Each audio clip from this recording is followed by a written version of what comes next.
And it goes like this. We'll get in your car and you'll need to kiss me. We'll talk for hours and lie on the backseat. Actually, it's a good question. I really was interested in this process in general because few of my friends are into UX and UI designing.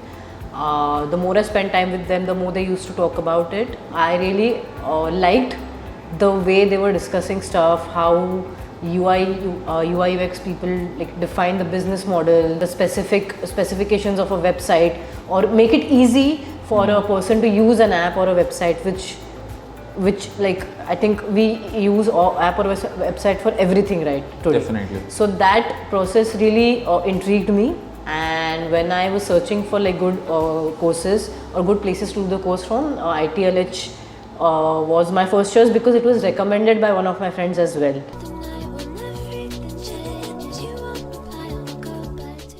Okay, so the thing is, I am completely from a non-technical background, but because of the help, with the help of the mentors, I was like able to do it on a primary level. But the main challenges which I faced really was UI designing, Okay. which really like Vivin sir, he made it really easy after the intermediate classes. That was the time when I really got a clear picture of what UI designing is exactly all about, and from there it was really like it was like more fun for me. The entire process was more fun.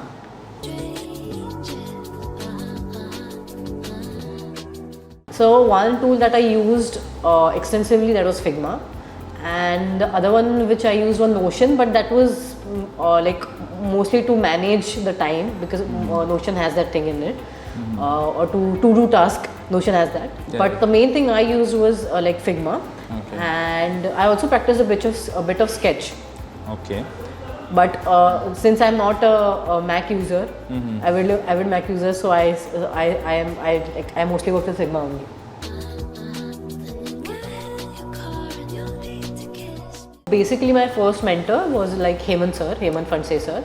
Okay. He helped me through UX designing, which was like really good. He really touched the intricate topics of UX designing because he is himself a designer. Yeah. And then as I said, my like knowledge like enhanced a lot when I talked to Vivin sir. Okay. The certain doubts which were not clear in the earlier sessions that got cleared with Vivin Richard sir, and now Shubhankar Gupta sir, he is like helping us build our portfolio, and he's like helping us on each step we are taking right now. We'll talk for hours and lie on the backseat. So long term, short term goals I would speak like right now I am already working, okay, but it's kind of a tedious job, honestly speaking. Okay. And because my interest has intrigued in UI UX designing, and I know it has a lot of scope in the future as well. Definitely. So right now is like submitting my CTP with honest efforts and good design processes and UX processes, and obviously securing a job in that field. I'm looking for that right now. Okay, that's nice. Long term, like if you ask about long term, like Alex has said today, if I get a chance to learn AI with the AI with you guys, so it would really be helpful. I can use it in my long term goals in acquaintance with UI and UX.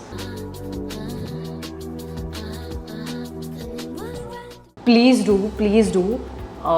This is something which is not going to die for a very long time. It is a interactive process. It's a skill based process, and if you see the world trends, most of the jobs are getting shifted to the skill based jobs, and that is something which will help you like the people who are working in UI UX in the long term, or I would say the people who are not into those mainstream, the people who are not interested in the mainstream studying like engineering or like for getting MBBS degree or something mainstream like this, or I wouldn't say developer because he plays a very important role in UI UX, but yeah, the mainstream careers who are not interested and like they are more tech savvy, and they really like handling like softwares, they like spending time on the computers and designing something new, who are creative, then definitely this is this is something they should consider.